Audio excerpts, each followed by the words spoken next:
aujourd'hui, c'était le grand déménagement.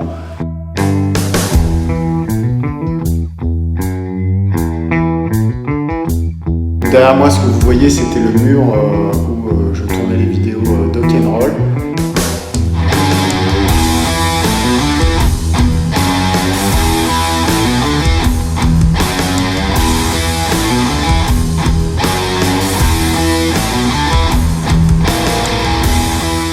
Donc là, c'est vraiment la période où on se jette dans l'inconnu, puisque on a fait 4 valises. Et maintenant, on va attendre notre départ pour les États-Unis. On est un petit peu entre l'excitation et quand même de la peur. C'est vrai que du stress plutôt que de la peur. On a vraiment hâte d'y être et à la fois, il y a un gros périple qui nous attend avec les enfants. Ça va être quelque chose. Ça fait quand même bizarre de quitter son appartement dans lequel on a vécu pendant ici maintenant bientôt 6 ans.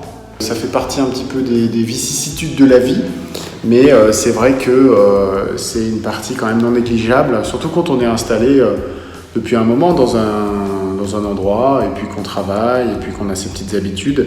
C'est vrai que ça remet quand même beaucoup de choses en question, et bon, c'est excitant, mais c'est un peu flippant quand même.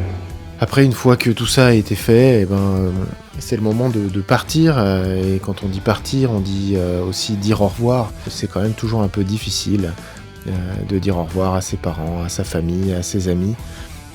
Ça a été assez émouvant à chaque étape. Bon, ça y est, on a presque fini de dire au revoir à tout le monde. C'est bien parce que c'est un peu beaucoup d'émotions. Première étape du voyage, le train avec 4 grosses valises de 23 kg, 2 enfants de 15 kg, donc c'est quand même sport. Elisabeth, on va habiter où ? À Cincinnati, ouais. Et on y va comment à Cincinnati ? Un gros avion, ouais. Ensuite, à l'aéroport, effectivement, les enfants, il faut avoir un œil sur eux. C'est un endroit de brassage. Alors même si en ce moment, avec le Covid-19, il y a beaucoup moins de gens, c'est quand même un endroit de brassage. Et donc, il faut avoir quand même les yeux dessus, plus les yeux sur les bagages, pousser les bagages. On s'est enregistré. Alors, j'étais un peu inquiet quand même avec 2 enfants de 2 ans et demi. Finalement, les choses se sont plutôt pas mal passées.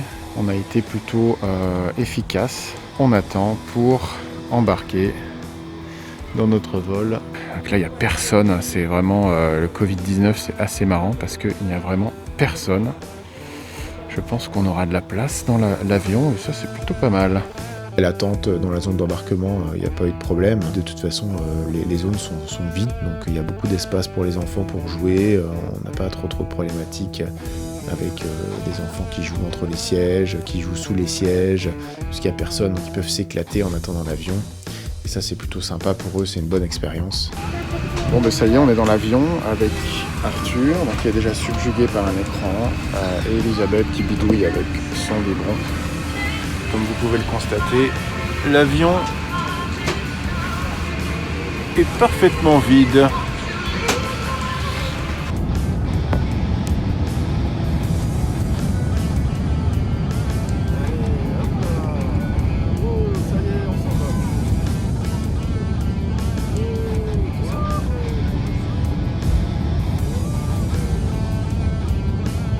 Dans l'avion, c'est extrêmement sympa puisque en fait il n'y a personne, donc on a tout l'espace pour nous, on peut s'allonger, on peut changer de siège, mais c'est un petit côté quand même un peu glauque. Voilà, on est dans ces zones qui d'habitude sont blindées, où là on a l'impression vraiment de faire partie d'un voyage fantôme, sans personne. Bon ça y est, on vient d'arriver là. On a un peu galéré avec des enfants en bas âge qui sont complètement jet-lagués. Ça a été un peu compliqué.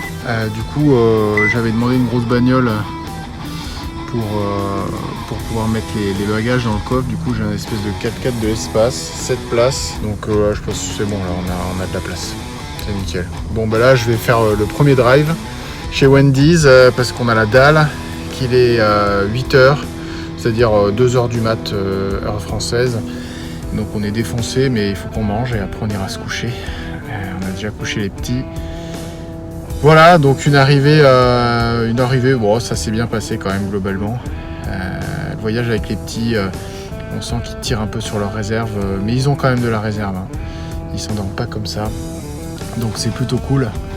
Donc voilà, bon bah écoutez, là on s'est installé dans notre Airbnb, donc je vous en dirai un peu plus demain. Salut.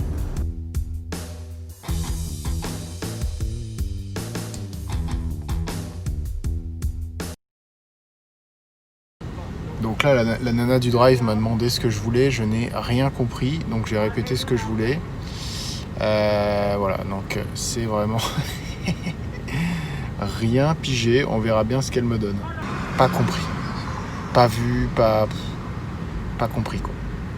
Voilà, mais c'est quand même cool parce que je suis dans une voiture complètement démesurée pour ma seule personne, étant donné que j'ai 7 places et l'équivalent de la consommation du Burundi à chaque accélération de carburant.